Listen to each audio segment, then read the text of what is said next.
अगला है ladder network, या इसको इनफाइनाइट लैडर नेटवर्क कहते हैं।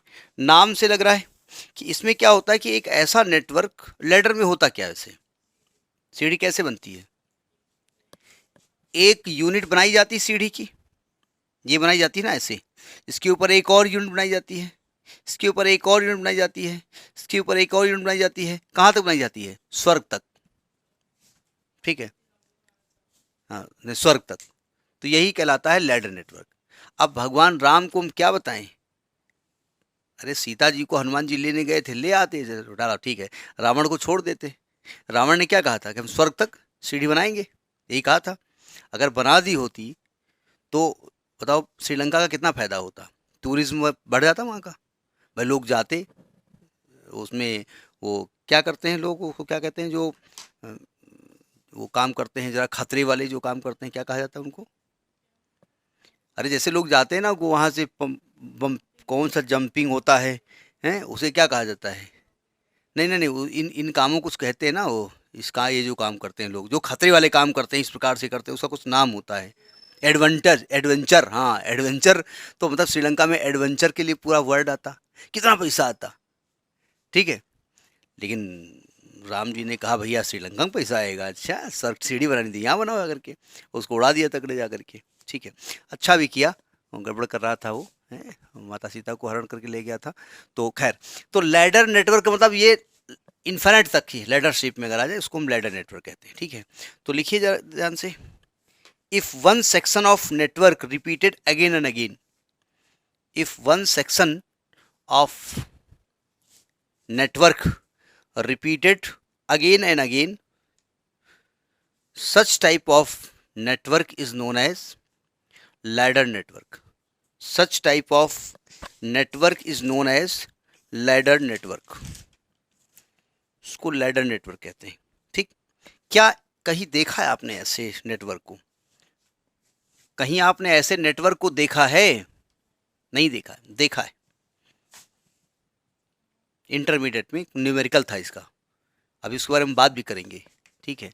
देखो अभी बनाइएगा नहीं, क्योंकि हमको तो यहाँ पर वो इम्पीडेंस दिखाना पड़ेगा ना, वहाँ पर था एक रेजिस्टेंस, एक एक एक ऐसे था, एक एक एक, ये रेजिस्टेंस है रास्ते में, अब इतना वो उसमें ऐसे पूजा जब मम्मी करती है ना, उसे नाग पंचमी की, तो ऐसे ऐसे बनाती है ना, नाग बनाए जाते हैं, उसकी पूजा की जाती है। तो जैसे पता ही नहीं, ले जैसे ये R1 है, ये R2 है, ये R1 है, ये R2 है, ये R1 है, ये R2 है, ये R1 है, ये R2 है, ये इनफाइनाइट तक गया हुआ है, ठीक है। ये लैडर नेटवर्क कहलाता है। R1 R2 जगह हम Z1 Z2 यूज़ करेंगे बस डायग्राम बनाने के लिए, ठीक है। अब इसके न्यूमेरिकल कैसे लगते हैं इसके बारे में भी बात करेंगे। देखिए अभी हमने डेफिनेशन क्या बताई, हमने कहा कि वन सेक्शन ऑफ नेटवर्क, जरा देखिए ध्यान से, ये सेक्शन आपको दिख रहा है, दिख रहा है ना, इस सेक्शन में R1 R2 है, अगर हम इस सेक्शन को यहाँ से साफ कर दें तो आपको क्या लगेगा, साफ किया गया कि वैसे बना हुआ है, वैसे बना हुआ है ना, इसको भी साफ कर दें तो क्या लगेगा आपको, वैसे बना हुआ है ना, बोले पूरा साफ कर दो कहीं फायदा क्या होगा, बोले ना बना है ना याद करना पड़ेगा, तो यानी कि इनफाइनाइट तक ऐसे दिखेगा आपको, इसलिए इसको लैडर नेटवर्क कहते हैं, ठीक है। तो यही हमको बनाना है, और इसके न्यूमेरिकल हम लगाएंगे नहीं, बस समझाएंगे कैसे लगाया जाता है। तो देखिए इसमें क्या होगा, एक इम्पीडेंस, इम्पीडेंस को थोड़ा सा चूंकि एक इम्पीडेंस, थोड़ा साइज बढ़ाइए,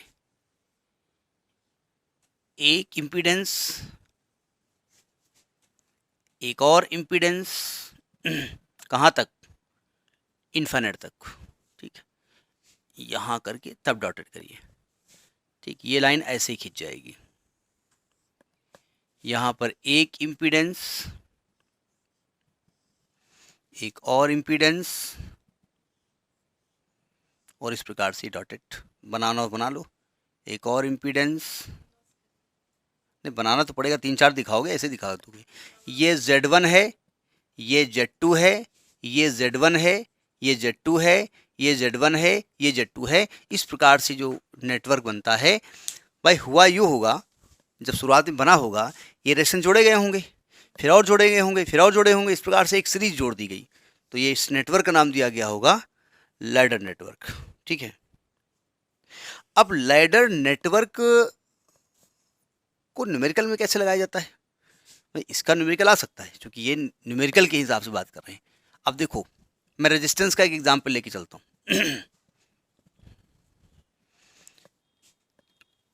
ये रेजिस्टेंस था, अभी बनाइएगा नहीं,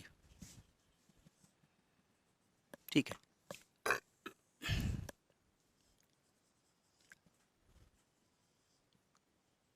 ये रेजिस्टेंस था, मान लेते हैं इसकी वैल्यू, मान लीजिए आप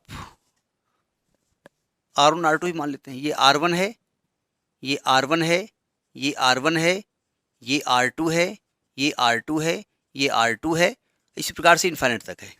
ठीक, अगर आप इसको रब कर दीजिए, हटा दीजिए, तो जो बचेगा वो कैसा बचेगा? सेम रहेगा ना। तो अगर मैं मान लूं कि इसका जो इक्विवेलेंट रेजिस्टेंस है, इक्विवेलेंट रेजिस्टेंस है वो R इक्विवेलेंट है, मान लेता हूं, ठीक है। तो अगर मैं कहूं कि इस पूरे का R इक्विवेलेंट है, तो इतने का कितना होगा? ये भी R इक्विवेलेंट होगा, होगा नहीं होगा? तो यानी कि अगर आप जो ऐसे बनाए हुए थे ना, ये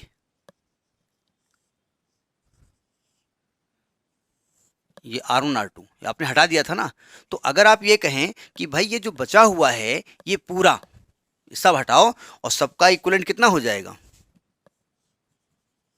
R इक्विवेलेंट कह सकता हूं, कह सकता हूं ना। तो जब यहां पर करंट फ्लो होगी, यहां पर करंट फ्लो होगी, तो करंट का ये रास्ता होगा? नहीं होगा।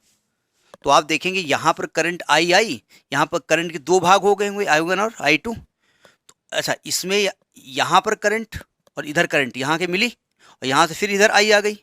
तो क्या R1 R2 और R इक्विवेलेंट काहे में है? पैरेलल में है।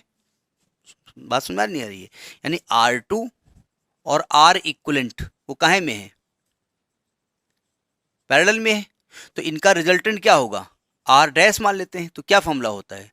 R2 into R equivalent upon R2 plus R equivalent, ये तो होगा। और R डैश के साथ R1 काहे में है? सीरीज में।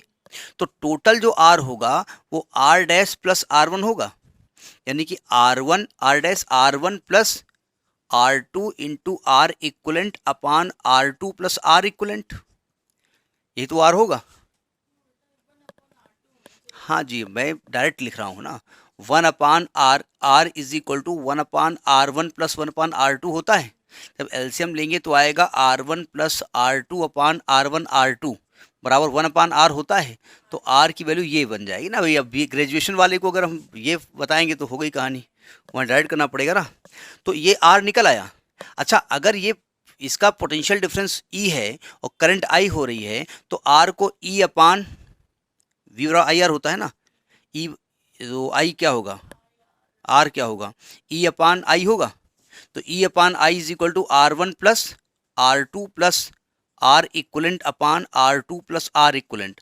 तो आपको E मालूम है, आपको I मालूम है, R1 R2 मालूम है, तो इक्वलेंट निकल आएगा। तो निकल लेंगे क्या इक्वलेंट? समझ में बात नहीं आई? हम न्यूमेरिकल वैल्यू नहीं लेके चल रहे हैं, वो समझाया है हमने आपको, इसे नोट कर लीजिए आप।